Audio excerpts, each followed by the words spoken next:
Marci. Right about now, she's really worried about what I'm going to say. And if I were her, I would too. Because I know pretty much everything there is to know about Marci.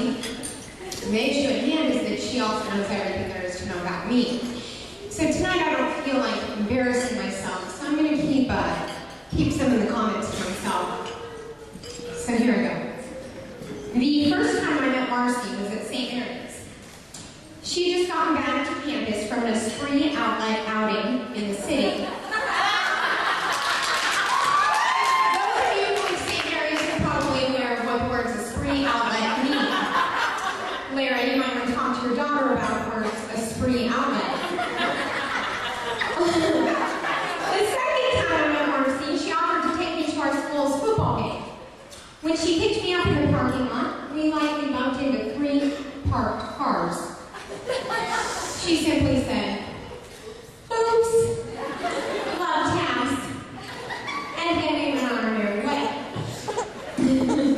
I probably should have run as fast as I could in the opposite direction after these first 2 encounters. That was quite the opposite from what I did. Marci and I started dancing together. Then we lived together. And Marci would spend many a night in the Happing Town floor. Do not be worried if you've never heard of this place. Most of us haven't. Marci must have really liked Kevin, and apparently I did too, because in my journal, I do keep a journal, I'm one of those. But in my journal, I wrote that Kevin was it. The one. Whatever you call it. I wrote that I thought they one day had hitched. Of course, I thought maybe I was wrong when their relationship went on a 3-year hiatus. But thanks to Marci coming to her senses and a perfectly timed flea week, my predictions were back in the game. Marci is smart. We all know that she's fun. And I think you'd agree with me that she's also pretty funny.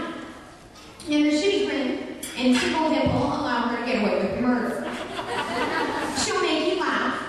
She'll make you smile. She'll also make you roll your eyes. It's no wonder Kevin fell for her. Marci has been my best friend for so long because she helps balance me out. She taught me how to have fun and be carefree. Kevin, I already know that she helps do that for you. I tried my best to teach her how to keep a clean and orderly home. But I feel that responsibility now falls into your hands. I just have to say that you're one lucky son of a gun because, according to Marci, which may or may not be true, Pico is finally potty trained.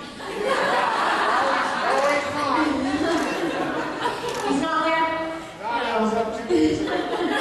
With that said, I must say, cheers to Kenny and the beer line, cheers to second chances, and cheers to Marci and Kevin and their long and happy life together.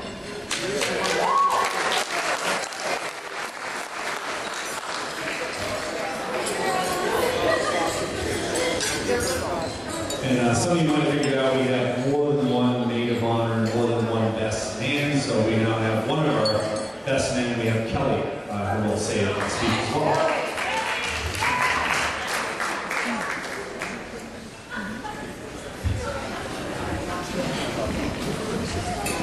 Thanks everybody for coming, especially family, Larry and Jerry, Marci's parents as well. So thanks everybody was actually beautiful and appreciate your support. Marci initially sent out an email requesting all the toasts and speeches to less than 2 or 3 minutes. And Kevin, at the end of what he got, he has responded with, "Actually, guys, I prefer a rhyming sonnet and iambic pentameter followed by Hillary toast."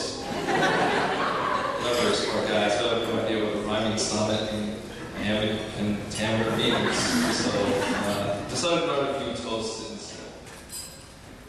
First of all, you guys know Marci. That's Marci. I kind of know her as, tiny. She worked really hard to make a tiny fit in the dress.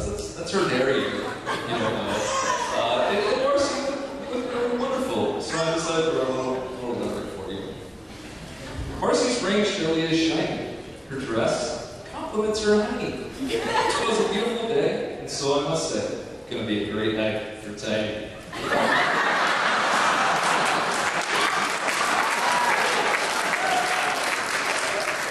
Also bring a little something for Frank. As you guys know, Kevin. I know this Frank. Something else. Kev sometimes sneezes when drinking. But that's not the one that's pleasing.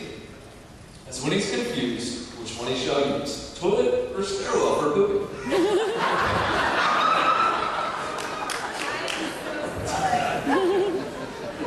With it all seriousness, it is an absolutely huge honor for me to stand up here as a best man for Kevin today.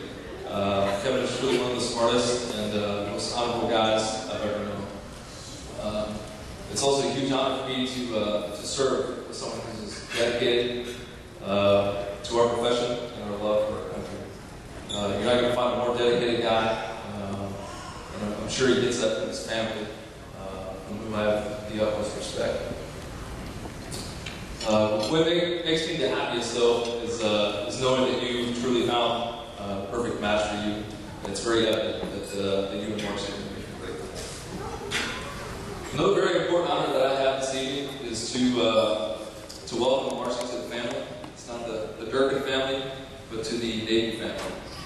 As you guys have known and continue to know, that it's a very close family, the Navy, as you can tell from the guys here in white tonight, as well as their family. So, Marci, you do absolutely look stunning, as well as tiny. And it's really my honor to welcome you to the Navy family.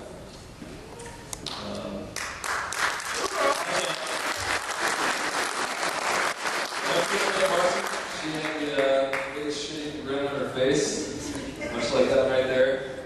So it was very evident to me that she was extremely happy to meet Kevin, and obviously they're going to make a great couple.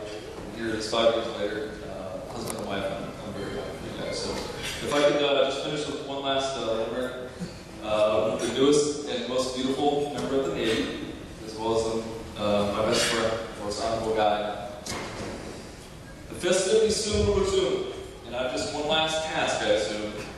So with glasses held high, please join me as I bring a toast to the bride and groom.